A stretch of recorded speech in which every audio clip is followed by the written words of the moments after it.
देखिए हम शुरुआत यहाँ से कर रहे हैं कि एक्साइटेड स्टेट में कितनी देर इलेक्ट्रॉन रह पाएगा उन चीज़ों पे, और क्यों इतनी देर रह पाता है। अगर स्टेशनरी स्टेट है तो इसका मतलब तो वो लगातार वहाँ रहना चाहिए, जैसे ग्राउंड स्टेट में रहते हैं इस तरीके से। तो उसकी एक्सप्लेनेशन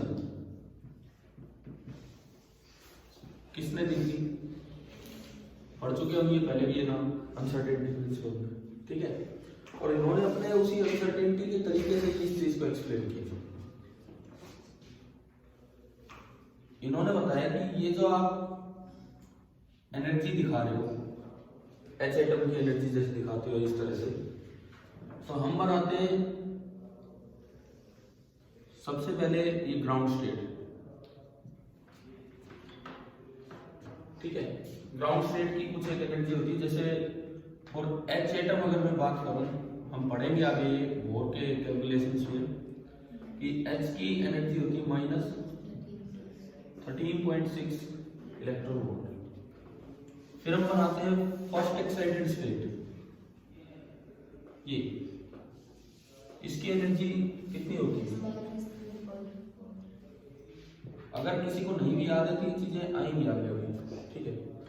तो हेज़नबर्ग ने बताया कि असल में सेकंड स्टेट में एनर्जी फिक्स नहीं है इतनी, थोड़ी सी उसमें भी अनसर्टेनिटी होती है।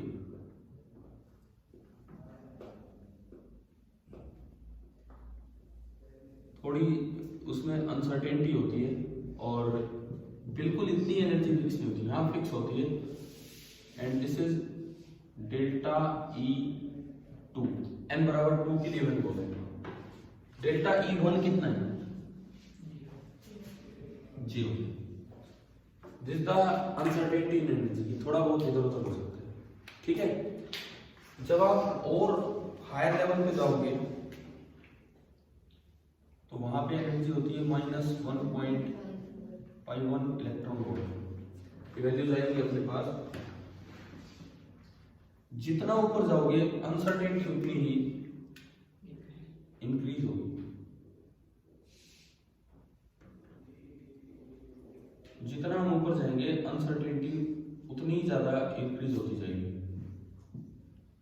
और ये मैंने बोला डेल्टा E3, समझ गए हमें क्या चल रहा है। ये n बराबर 1, n बराबर 2 and this is n equal to 3, ठीक है।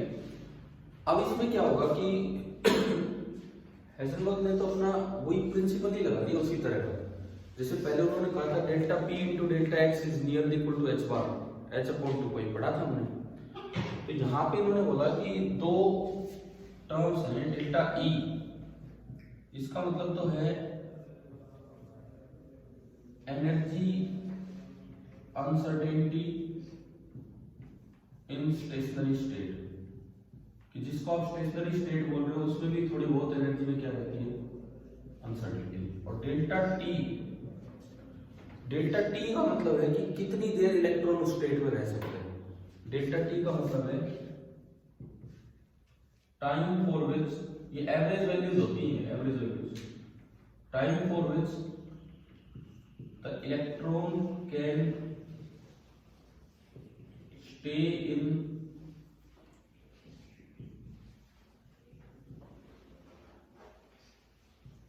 दैट स्टेशनरी स्टेट, ये डेल्टा टी है, ठीक है। और वही सेम चीज इसमें फिर से दोबारा यहां लगा दी कि delta E into delta T that is nearly equal to h bar. अब देखो, अब इससे चीजें समझ में आने लगेंगी।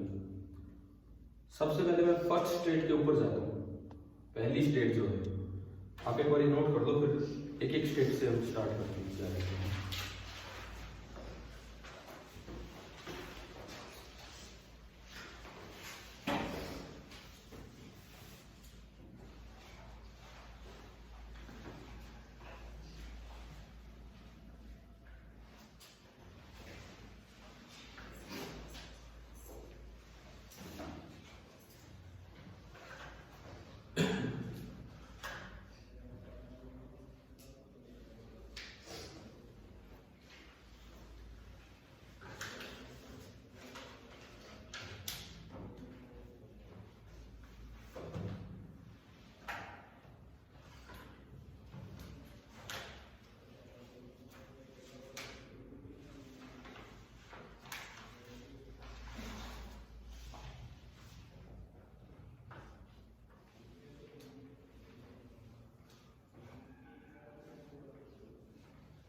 आज आपको स्कूल जाना है टेस्ट के लिए? घर पे ही हो? आकाश खुला नहीं है, आकाश में नहीं है, कई जगह स्कूल में।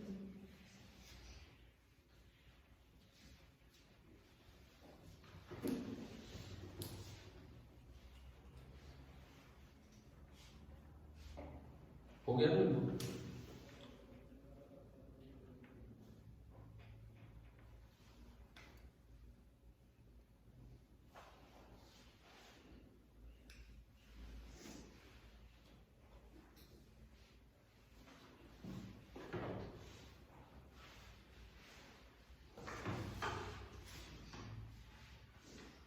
अब इसको अप्लाई करते हैं इस फिनोमेना को, इस प्रिंसिपल को। लिख लिया तो मैं ये वाली चीज बताता हूँ आपसे। सबसे पहले मानेंगे ग्राउंड स्टेट पे, और ग्राउंड स्टेट पे अप्लाई करके देखते हैं कि इस तरह से होगा। लिख लिया ये?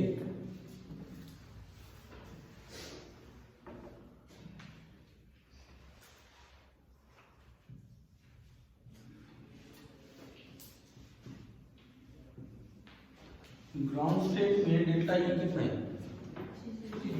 0। डेल्टा ई तो 0 है, but delta E into delta T non zero है। ऐसी चीज कभी मैंने उसमें भी देखी थी, delta P into delta x में। अगर एक चीज 0 हो जाए और प्रोडक्ट नॉन जीरो है, तो अगर दूसरी चीज कुछ भी लोगे तो 0 से मल्टीप्लाई कर दोगे तो 0 ही आएगा। इसका मतलब क्या होगा दूसरा? 0 इंटू 0 नॉन जीरो कैसे हो जाएगा? मुझे ये बताओ कि डेल्टा ई 0 है और ये प्रोडक्ट इनफाइनाइट ना फाइनाइट है, तो डेल्टा टी को इनफाइनाइट होना पड़ेगा या नहीं? यार ये कभी उसने अनसर्टेनिटी प्रिंसिपल में पढ़ाया था कि 0 को किसी नंबर से मल्टीप्लाई कर दो 0 ही आएगा, लेकिन अगर इन्फिनिटी से मल्टीप्लाई करते हैं तो ही वो क्या आ सकता है? Non zero. तो 0 into something is non zero, it means delta T tends to. अब डेल्टा टी का क्या मतलब था? कितनी देर वो इलेक्ट्रॉन स्टेट में रह सकता है। इसका मतलब इलेक्ट्रॉन कैन स्टे, या यूं भी लिख सकते थे atom can stay in ground state for a very very long time, very long time. कितनी देर हो रह सकता है? ऐसा होता भी है ग्राउंड स्टेट में, जब तक एक्साइट नहीं करोगे वो वहीं पे रहेगा। ठीक है, तो ये तो ग्राउंड स्टेट का आपका ये है।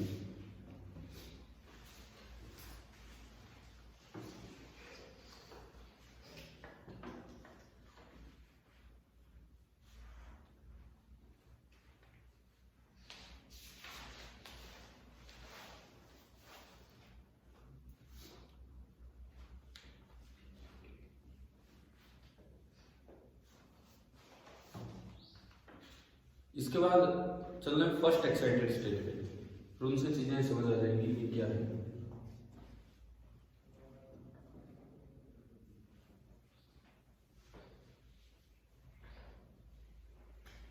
जगह तो है ना इतनी, कल जो छोटी चीजें जो उसकी। फर्स्ट एक्साइटेड स्टेट, इसमें देखते हैं हम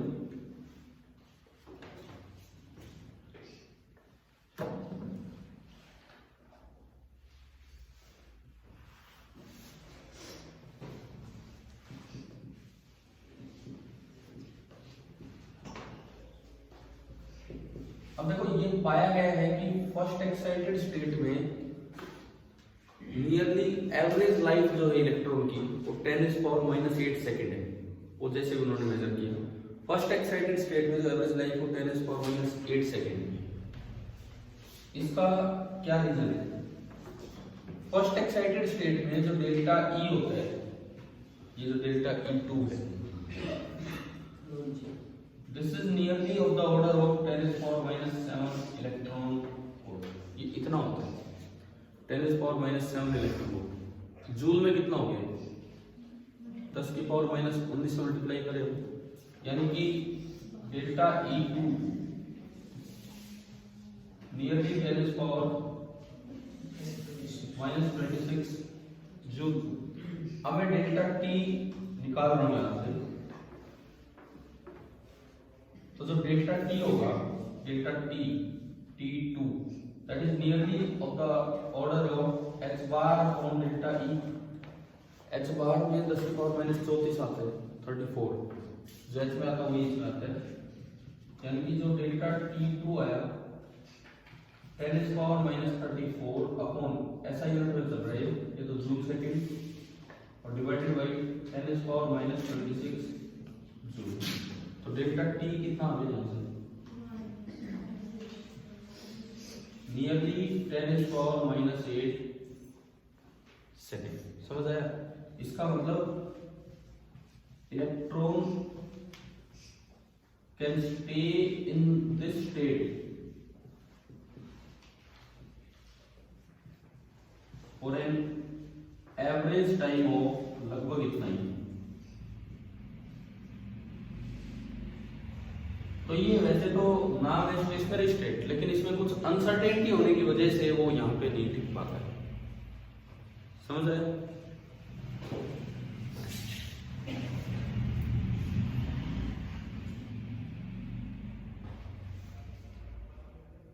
थर्ड पे जाने की जरूरत नहीं पड़ेगी, बस एक लाइन यहाँ पे लिख देंगे।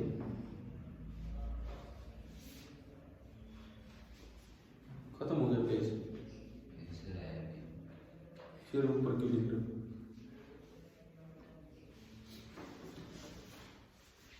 क्या ये क्वेश्चन समझ आ गया? क्या एक्सप्लेनेशन है इसकी? और लास्ट बस ये देखो, अगले में देखते हो तो डेल्टा E3 और भी ज्यादा है ना। हायर एक्साइटेड स्टेट में जाओगे अनसर्टेनिटी इन एनर्जी ज्यादा होगी, और यहाँ डिवाइड में आ रहा है तो लाइफ टाइम और भी कम हो जाएगा। एक लाइन बस ये लिख लीजिए लास्ट में, for higher excited states,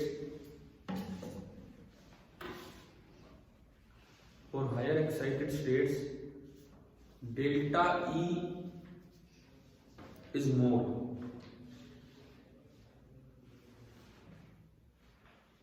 so delta T is even less, और भी कम हो जाएगा।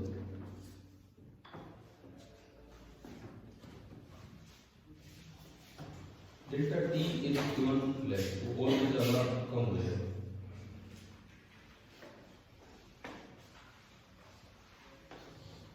अब एक बार क्वेश्चन पे देखिए, क्वेश्चन में क्या लिखा था आपने, किस तरह की स्टेटमेंट दी थी सवाल में।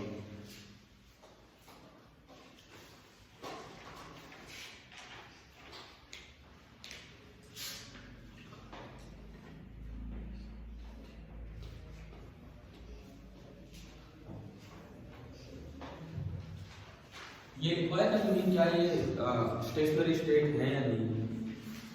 इसका जवाब ये है, स्टेशनरी स्टेट तो ये है, लेकिन स्टेट में कुछ एनर्जी में कुछ अनसर्टेनिटी आने की वजह से इलेक्ट्रॉन वहां पे रुक नहीं पा रहा है। ठीक है, एक लाइन और जिसके पास जगह लिख सकते हैं, दीज स्टेट्स आर स्टेशनरी,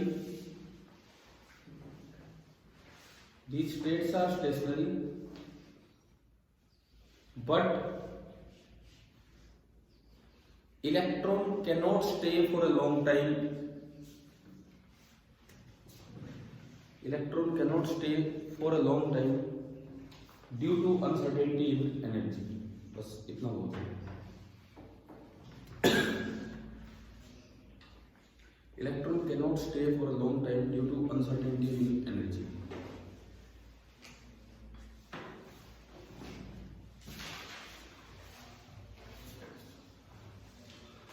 अब हम चलते हैं अपने दूसरे सवाल पे।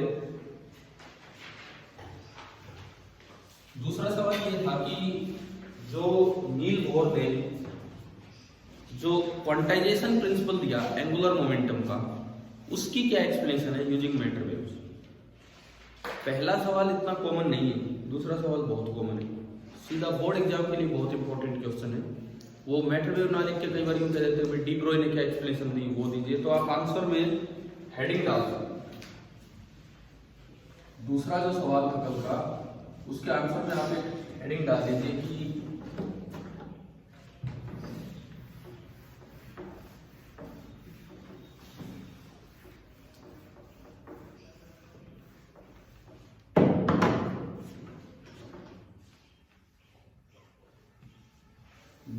Broy's explanation to Bohr's quantization principle.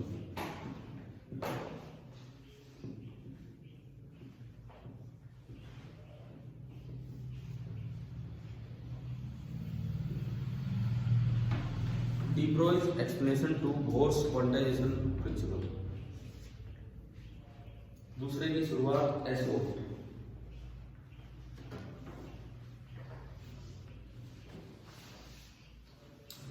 देखो, सबसे पहले मैं एक स्ट्रिंग की बात कर रहा हूं, स्ट्रिंग ऑफ फिक्स्ड लेंथ। ये जो दूसरा सवाल है इसके लिए चीज आप मेंशन कर दो वहां पे कि इंपॉर्टेंट फॉर बोर्ड एग्जाम। ये आता है, ये कई बार आ जाता है। मैटरवेव की तरह पूछे या डी ब्रॉय का नाम लेके पूछे कि डी ब्रॉय ने कैसे ऊपर एक्सप्लेन तो 10 साल बाद हो, 11 साल बाद बताया था ये तो है ना, इस तरह से। फिर भी बहुत ही एक बड़ी बात थी कि कहाँ से उन्होंने ये चीज सोच ली बिना एक्सप्लेनेशन के और इस तरह से। और ऐसे ही वो सीरीज में होगा, लाइमन बामर ये जो सीरीज है, बोर के आने से कई साल पहले सीरीज मिल चुकी थी, एक्सप्लेन बोल रही है, फॉर्मूले वो पहले याद हुए। देखो स्टेप बाय स्टेप हम चलेंगे। आप देखिए पहले स्ट्रिंग ऑफ फिक्स्ड लेंथ है। एक फिक्स्ड लेंथ की स्ट्रिंग कोई भी है, जैसे मैं कहूं कि यहां से लेके यहां, सपोज रस्सी की लंबाई कितनी है L। आप इसमें झटका दे दीजिए, आप एक साथ में कई वेव जनरेट कर दीजिए, वही 2-3 तरीके से झटके दिए, सारी वेव नहीं रुक पाती इसमें, बिकॉज ये वो रस्सी तो है नहीं जो आगे तक जा रही है और मैं इधर से उसको ऑसिलेट करूं और वो वेव आगे चलती रहे। आगे क्या दीवार हिलेगी? दीवार तो हिल ही नहीं सकती। इसका मतलब तो फिक्स लेंथ में ही होना है जो कुछ होना है।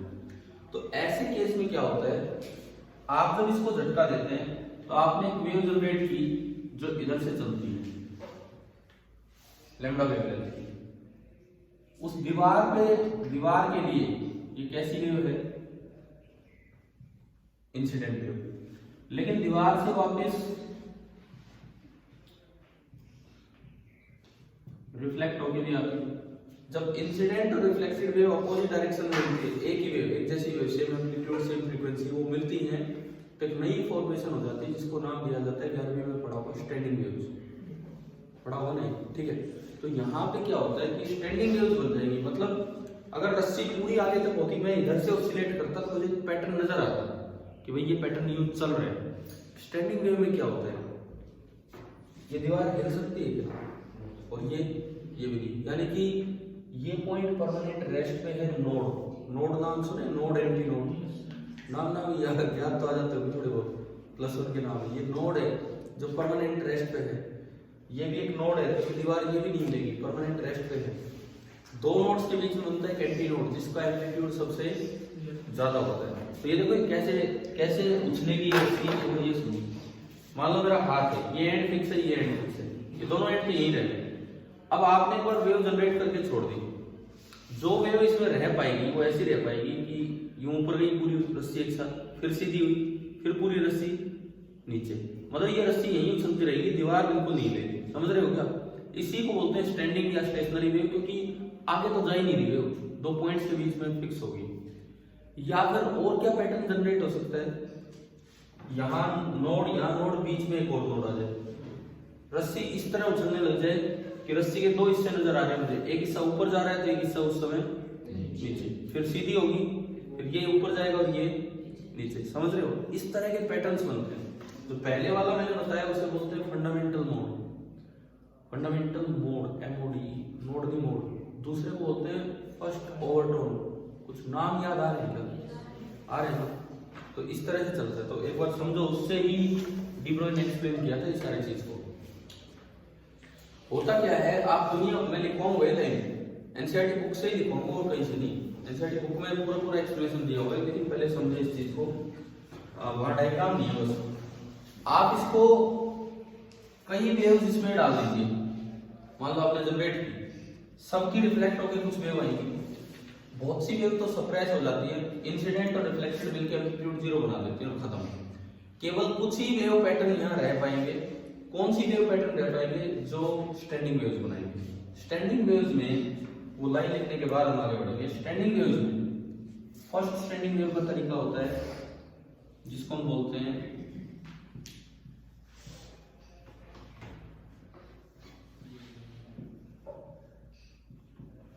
Fundamental mode. फंडामेंटल मोड में ना कुछ ऐसा बनेगा, ये परमानेंट रेस्ट पे है, आपने यहां से वेव जनरेट की है, दूसरा एड भी परमानेंट रेस्ट पे है, और बीच में और कोई नोड ना बने तो वो फंडामेंटल मोड है।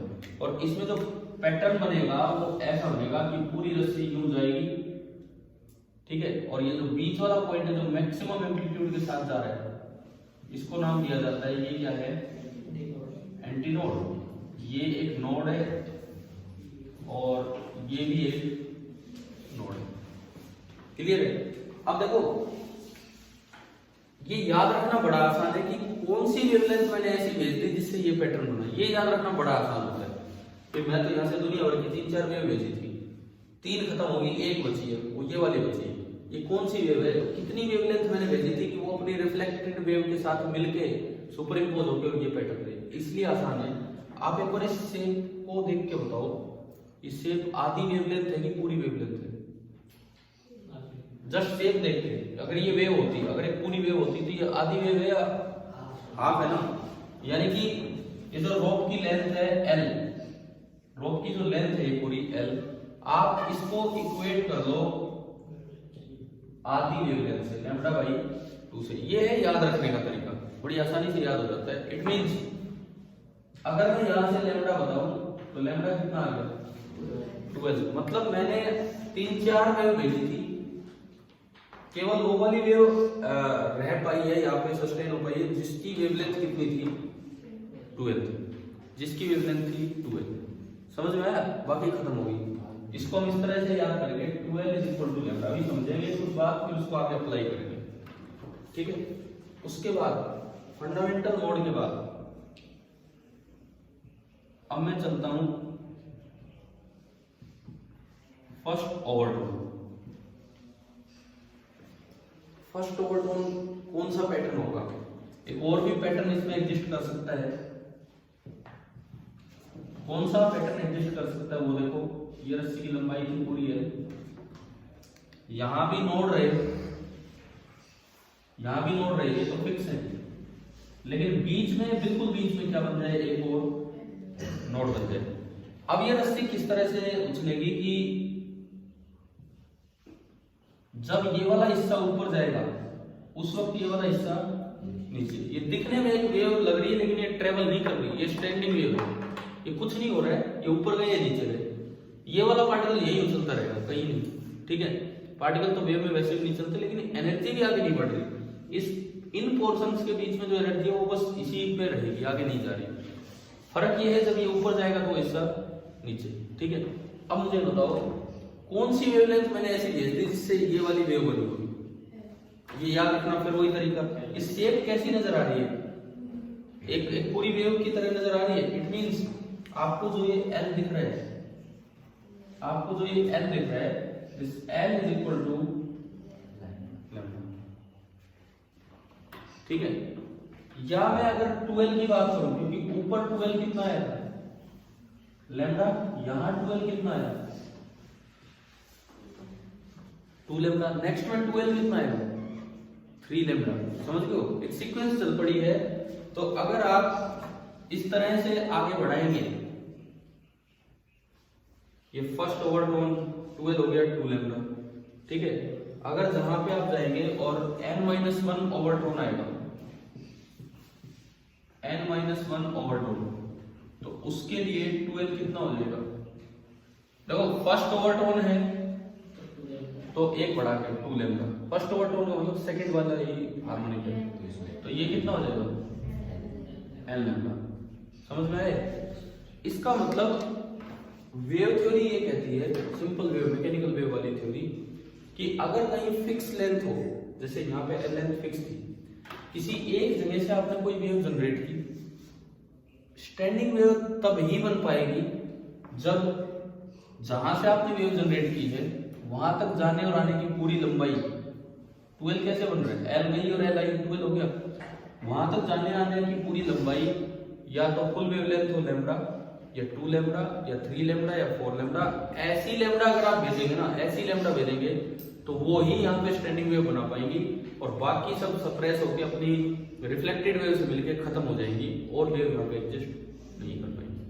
देखो ये वाला क्वेश्चन अगर आता है कहीं भी बोर्ड एग्जाम में तो 3 नंबर का आता है।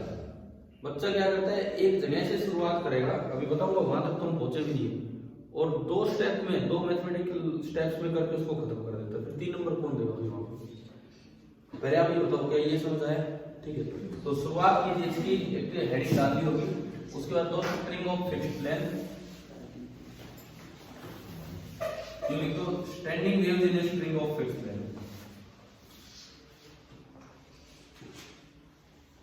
Standing waves in a string of fixed length, और उसके अंदर ये एक तो डायग्राम बना के लिखो।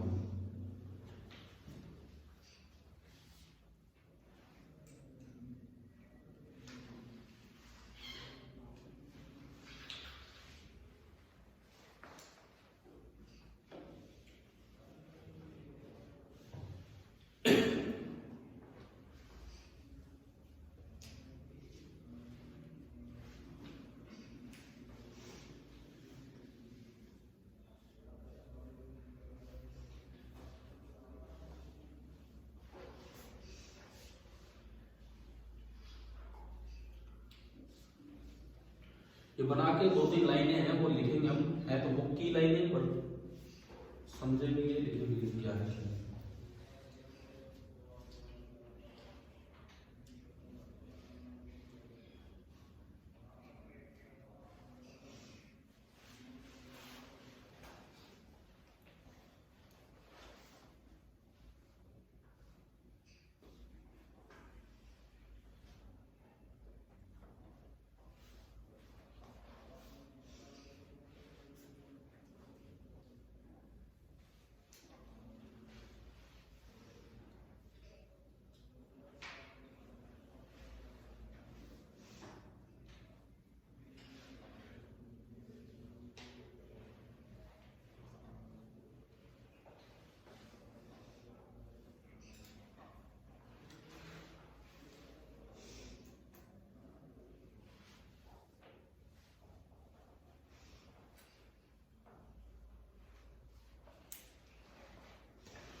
हो गया, बना लिया इसको, बस कोई नंबर देने की जरूरत नहीं, यहां तक आ गया, इन जनरल की हो जाएगा।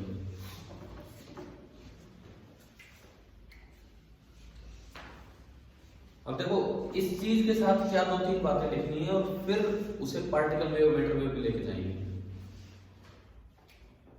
मैं आपको एक बार बता देता हूँ क्या क्या लिखना है। पहली चीज ये कि जब भी आप इसको प्लग करोगे कई वेवलेंथ आपने एक्साइट कर दी, ठीक है, लेकिन वही वेवलेंथ सर्वाइव कर पाएगी, वही वेव सर्वाइव कर पाएगी जो फिक्स एंड्स पे क्या बने, नोड बने। उसके लिए कंडीशन ये है कि जाने और आने की जो टोटल लेंथ, मतलब एक पॉइंट से जहां से स्टार्ट हुए वहां तक आने की टोटल लेंथ वो इंटीग्रल मल्टीपल होगी इसकी लैम्बडा की, और जो बाकी वेव जो बची ना, बाकी जो लैम्बडा बचे वो अपने डिस्ट्रिक्ट उनसे रिफ्लेक्टेड वेव से मिलके खत्म हो जाती है डिस्ट्रिक्टेड वेव से। लिखेंगे चीजें जब बना लिया ना इसे, ठीक है। देखो ये बुक में ना आपके पेज नंबर 431 से मैं ये लाइन लिख पा रहा हूं। When a string is plucked, when a string is plucked, P-L-U-C-K-E-D, when a string is plucked, many wavelengths are excited. Many wavelengths are excited. बहुत सी वेवलेंथ जनरेट हो जाती हैं, but only those wavelengths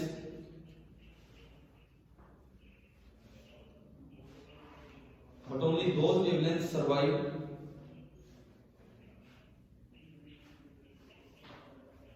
which have nodes at the ends, which have nodes at the ends and form the standing waves.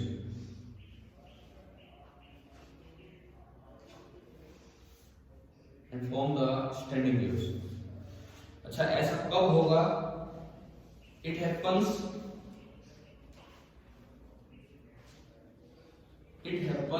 when the total distance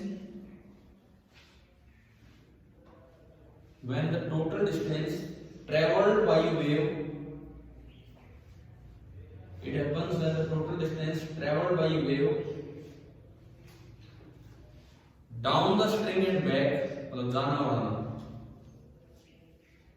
down the string and back is any integral number of wavelength.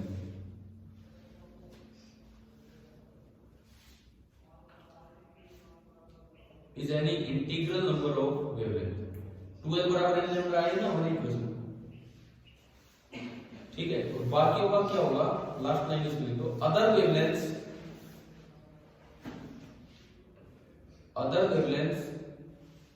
interfere with their reflected waves,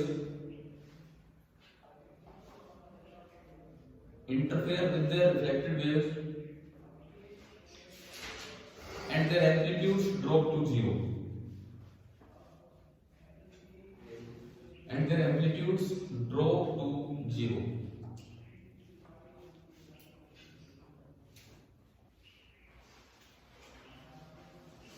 भाई एक बार ये line थोड़ा सा 2 minute पढ़ के देखो कि यही सब बातें समझाई क्या।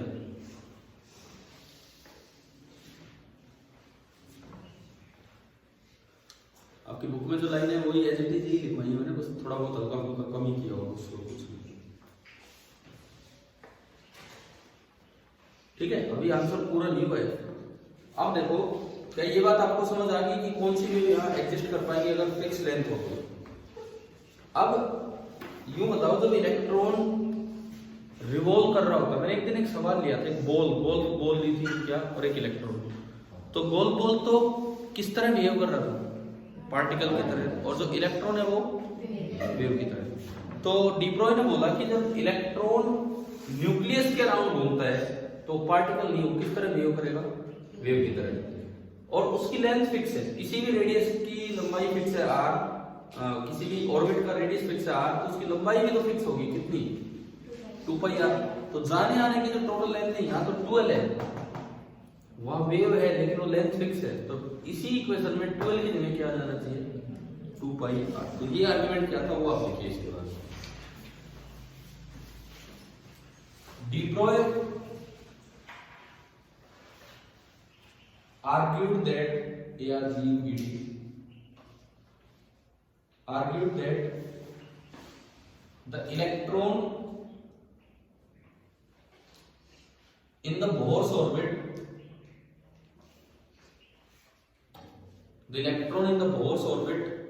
acts as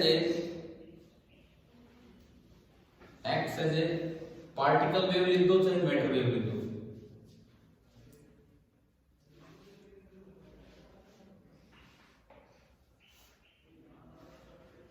So they also form standing waves.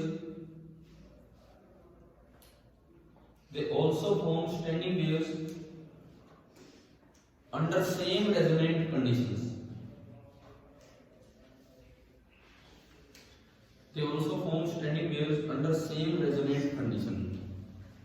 Same condition यही वाली, इनको रेजोनेंट कंडीशन बोल देते हैं। कैसे वो देखते हैं।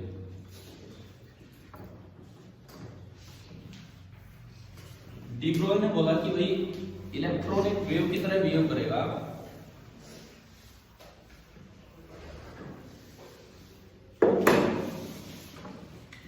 जैसे सपोज कीजिए ये जो लाइन मैंने अभी लिखवाई ये इनसे ऊपर है, जो अभी जो मैंने लिखवाया है पहले बुक में ये वाली लाइन है, फिर बाद में वाला लाइन। देखो सपोज आपने ये कोई ऑर्बिट लिया, तो डी ब्रॉय ने कहा कि ऐसा नहीं कि कोई भी वेव इसमें एग्जिस्ट कर जाएगी, तो इसकी लंबाई फिक्स है। अगर इस ऑर्बिट का रेडियस r है, इसकी टोटल लेंथ कितनी है इस ऑर्बिट की? ये कोई बोर्स ऑर्बिट है, स्टेशनरी ऑर्बिट, और जो इसकी टोटल लेंथ है वो है आपकी 2 पाई r। ठीक है। अब अगर इसमें वेव एग्जिस्ट करेगी तो देखिए, सपोज एक वेव नहीं हो रही, वो अनसर्टेनिटी थोड़ा हटा रहे होगी, एक वेव ही हो रही, एक वेव ही हो रही, तो कौन सी वेव है? इलेक्ट्रॉन की मेथड है। वो थोड़ी बहुत अनसर्टेनिटी थी, उसको हम हटा रहे हैं लैम्डा में, बस मैं एक एक वेव बना के दिखा रहा हूं। वो जो आप वेव पैकेट सा दिखाते हो वो अनसर्टेनिटी को रिप्रेजेंट करता है। 3 कितनी वेव बनी बताओ इसमें? 4। इसका मतलब डी ब्रोई ने कहा कि ये कौन सा ऑर्बिट है? 4th orbit. उन्होंने बोला कि भाई सीधी सी कंडीशन है, फॉर n बराबर 1 ग्राउंड स्टेट की अगर आप बात करते हो, अगर आप ग्राउंड स्टेट की बात करते हो तो जो रेडियस है 2 pi r that should be equal to lambda. अब एक बार मैं लैम्डा को थोड़ा एक्सप्लेन कर दूं, यहाँ पे लैम्डा क्या चीज है। जैसे ये लैम्डा क्या है वो सुनो। ये डी ब्रोई वेवलेंथ है, और डी ब्रोई वेवलेंथ का फॉर्मूला डी ब्रोई ने दिया था, lambda is equal to h by p। n बराबर 1 के लिए 2 pi r is equal to lambda. For n equal to 2 first excited state, यहां की अगर मैं बात करूं फर्स्ट एक्साइटेड स्टेट की, तो जाने आने की पूरी लंबाई वहां तक 12 थी, और यहां जाने आने की पूरी लंबाई कितनी है? एक 2 पाई r, समझ रहे हो ना, फिक्स लेंथ है, तो that should be equal to 2 lambda. In general किसी भी nth ऑर्बिट के लिए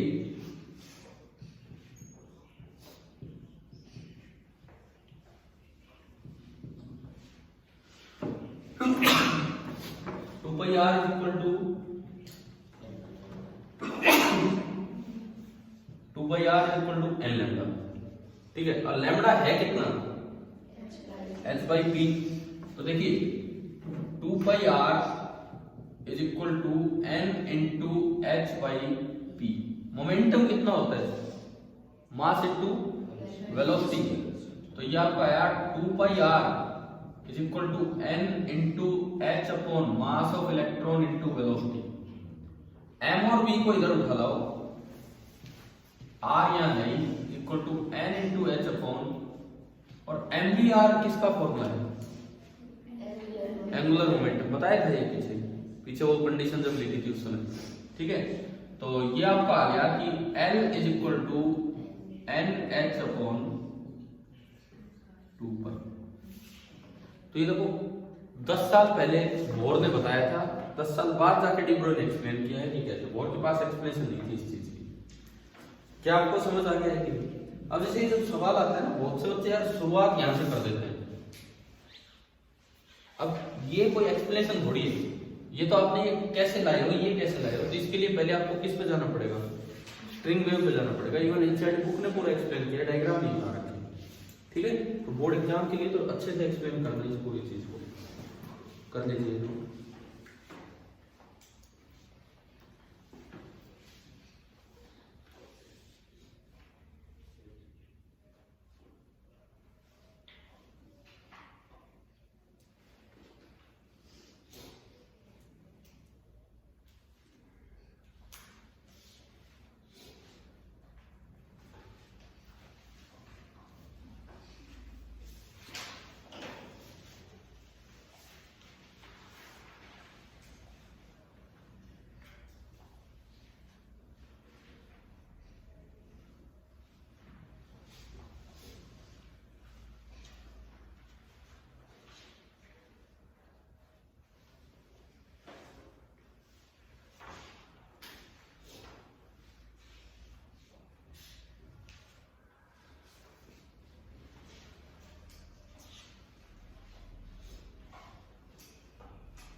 जो सवाल ये डिस्कस हुए अभी तक, तो दोनों बहुत अच्छे सवाल थे। ये ज्यादा कॉमन क्वेश्चन है जो बाद वाला है, परंतु बुक्स में मतलब एक लाइन लिख के और यहाँ से शुरुआत हो जाता है काम। क्या आपको समझ आ गया है कि नहीं क्या है? ठीक है, एनसीईआरटी ने अच्छा एक्सप्लेन कर रखा है, बस वो डायग्राम ये स्ट्रिंग वाले कोई मान के चल रहे कि +1 का ध्यान है बच्चे को। और जो दूसरा जो क्वेश्चन था जो हमने पहले किया क्वेश्चन, तो वो ज्यादा अच्छा है लेकिन वो कम कॉमन है, वो इतना पूछा नहीं गया है, परंतु वो ज्यादा अच्छा क्वेश्चन है क्योंकि उसमें हेजलबर्ग की एक और अनसर्टेनिटी वाली बात सामने आती है किस तरह से। ठीक है, अब हमारा जो अगला काम होगा, अभी तो बोर मॉडल शुरू हुआ है, बोर मॉडल खत्म थोड़ी हुआ है, अभी बोर के पोस्टलेट पढ़े, उस पर सवाल किए, ये सब काम हो गया। अब बोर मॉडल के कुछ पैरामीटर्स हैं जो बोर मॉडल से निकलेंगे, तो उन पे हम चलेंगे और ये याद रखने वाला टॉपिक है। इसमें कुछ वैल्यूज होंगी जो हमें परमानेंटली याद करनी ही करनी होगी। बोर का ये काम होने के बाद फिर हम आएंगे कि बोर मॉडल की लिमिटेशंस क्या हैं इस चीज पे, और फिर हम आएंगे कि बोर मॉडल में इतनी लिमिटेशंस होने के बाद भी उसे क्यों पढ़ा जाता है, तो मतलब उसकी खास बात क्या है इस चीज में, तब जाके एटम वाला पार्ट हमारा पूरा होगा। ठीक है, तो नेक्स्ट हेडिंग आप ये डाल देना, कैलकुलेशन ऑफ बोर्स पैरामीटर्स।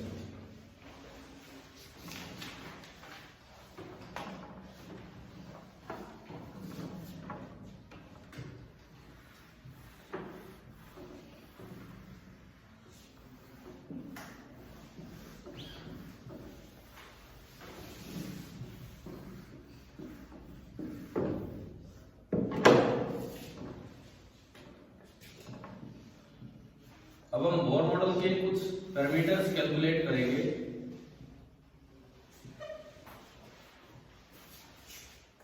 शुरुआत में तो हम ना दो इक्वेशंस का यूज करेंगे, जैसे ये न्यूक्लियस है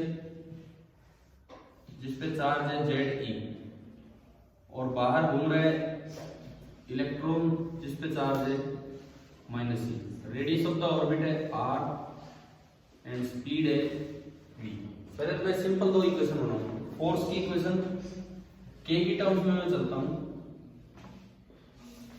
इस इलेक्ट्रॉन पे जो फोर्स लग रहा होगा that is k into Q1 Ze Q2, e रखूंगी -e रखूं, मैग्नीट्यूड लिख रहा हूं मैं फोर्स का, तो without sign divided by r², और ये फोर्स काम कर रहा है सेंट्रीपिटल का, तो m इंटू v² है ना। m है इसका मास, रिवॉल्विंग इलेक्ट्रॉन का जो मास है वो हमने m माना।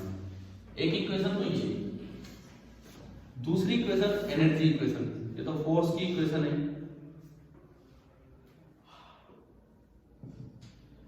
दूसरी equation quantization equation. Quantization equation क्या थी, ये तो फोर्स की इक्वेशन है, दूसरी एन की equation mvr is equal to nh/2π। ये बना के फिर हम पैरामीटर स्टार्ट करेंगे, और अब ऐसा काम आएगा इसके आगे, आज तो इतना नहीं हो पाएगा, कल होगा, तो जो हमें याद रखना है साथ साथ वैल्यूज, एक्सप्रेशंस, बड़े बड़े एक्सप्रेशन है, लेकिन क्वेश्चन तो नहीं होंगे जब आपको याद रख पाएंगे। ठीक है, के में रखो, हम अलग से बोल देंगे कि के क्या है 1/4π, नहीं तो फिर बहुत बड़ा हो जाएगा, याद करना मुश्किल हो जाएगा। इन टर्म्स ऑफ के हम याद करते हैं, पहले बना दो फिर पैरामीटर स्टार्ट करेंगे।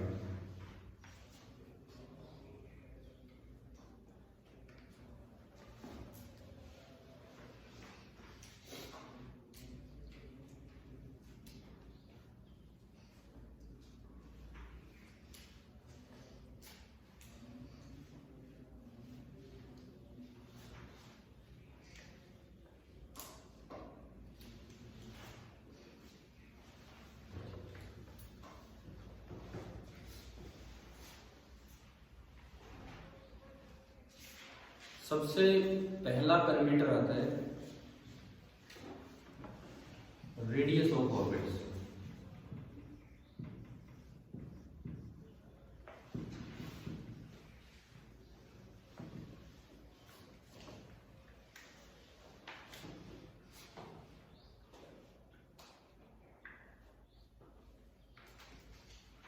और निकालने से पहले मैं एक्सप्रेशन दूं ताकि आप याद भी करें। r इज इक्वल टू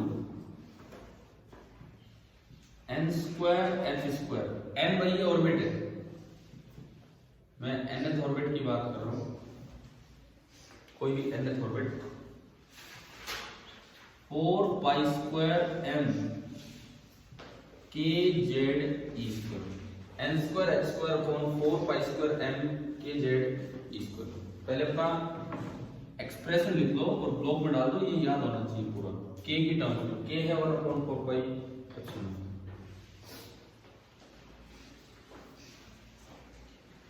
अब आप ये पहले इसको लेके आओ, कैसे लेके आएंगे? देखो दो इक्वेशन ऊपर बना रखी, इक्वेशन 2 से b की वैल्यू निकाल के इक्वेशन 1 में पुट करो, राड लेके आओ, कीजिए आप देखो।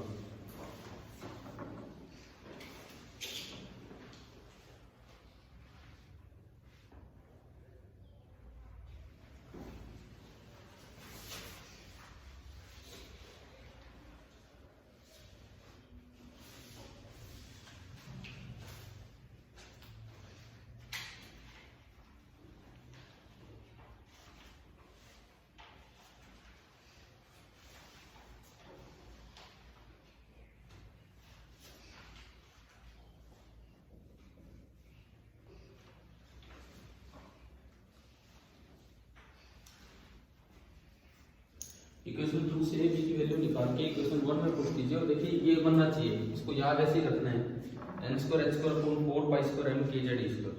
और इनको उल्टे पुल्टे करोगे ना, मतलब पहले z लिख रहे हो पहले k लिख रहे हो, आपको याद नहीं होंगे। अपना एक तरीका रखो कि हाँ भाई मुझे ये याद करना है, गलत तो वो भी नहीं, पहले z लिख दो पहले k लिख दो, फिर याद करने में दिक्कत हो जाती है। कोई एक सीक्वेंस अपनी लेके चलो।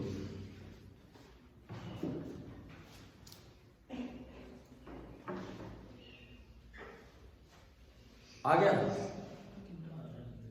नहीं आ रहा? इक्वेशन उल्टा नहीं आएगा, आप इसमें यूं देखो, एक आर से एक आर कटेगा, वो आर ऊपर जाएगा और वो v स्क्वायर नीचे आएगा।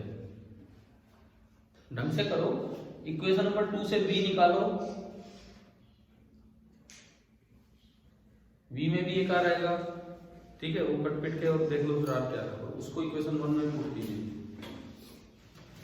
तभी तो आर आएगा v एलिमिनेट करके। आ गया आपका?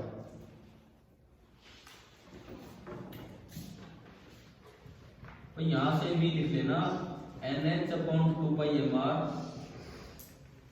और उसको उसमें पुट कर देना और वहां से आपका फिर जो भी आएगा आ जाएगा।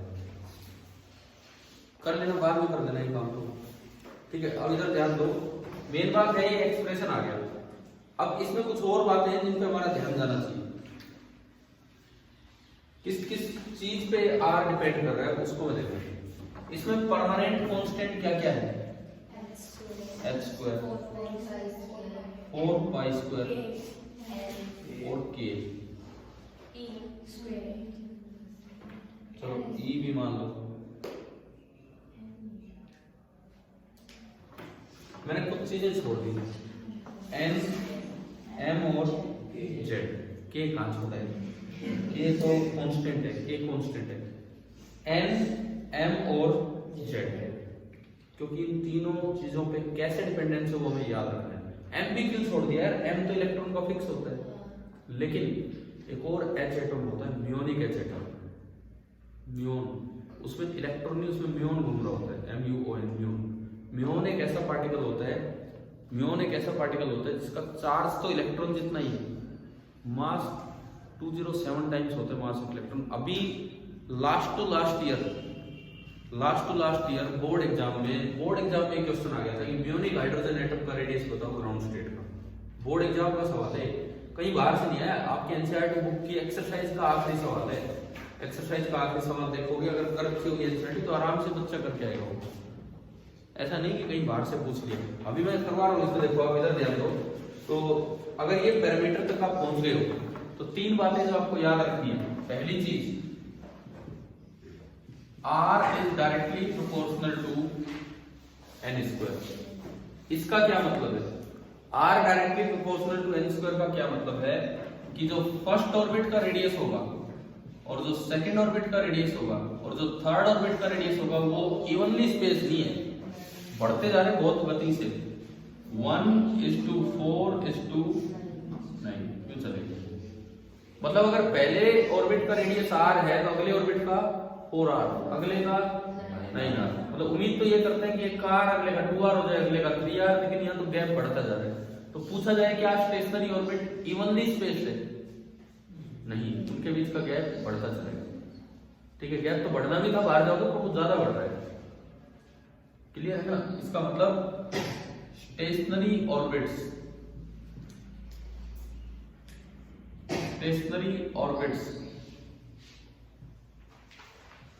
Are not evenly spaced. दूसरा पॉइंट, आर जेड पे कैसे डिपेंड कर रहे हैं?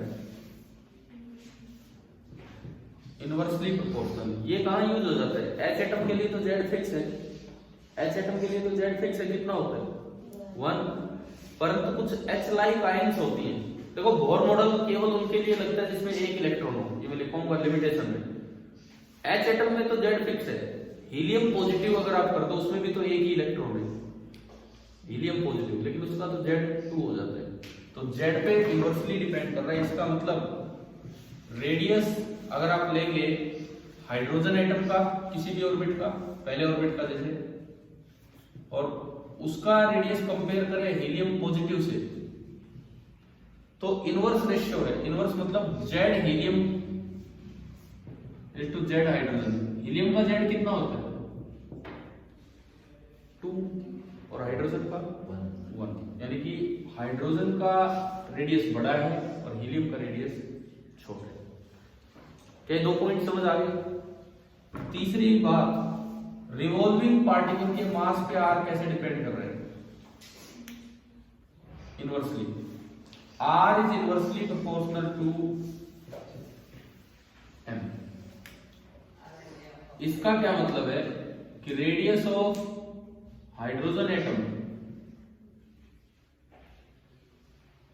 म्योनिक एटम, मैं यहां पे एक जगह इलेक्ट्रॉन लिखता हूं और एक जगह म्योन लिखता हूं, ये म्योन MUON ये उसका सिंबल है, तो ये बराबर होगा इनवर्सली प्रोपोर्शनल। तो mass of muon is to mass of electron, और मास ऑफ म्योन जो होता है वो 207 टाइम्स होता है किससे?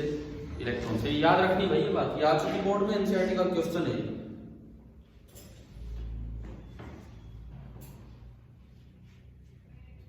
क्या समझ आ रही है कि नहीं?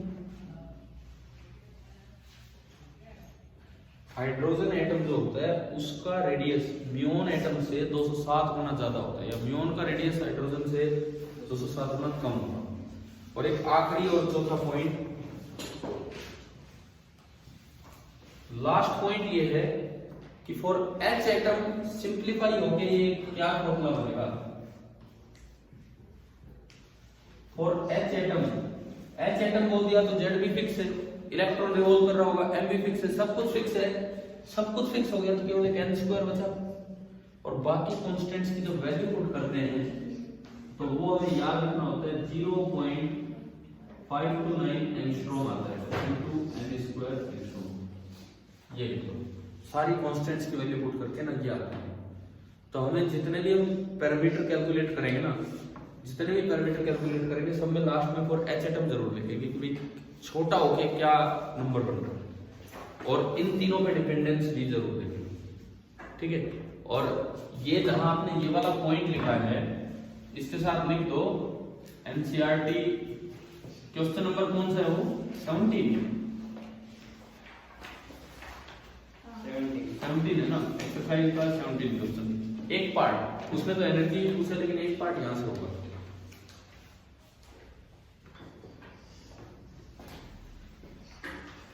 अब हम बाकी पैरामीटर्स कल कंटिन्यू करेंगे, लेकिन आपको लगभग एक आइडिया लग गया कि अब क्या काम चल रहा है कल की क्लास में।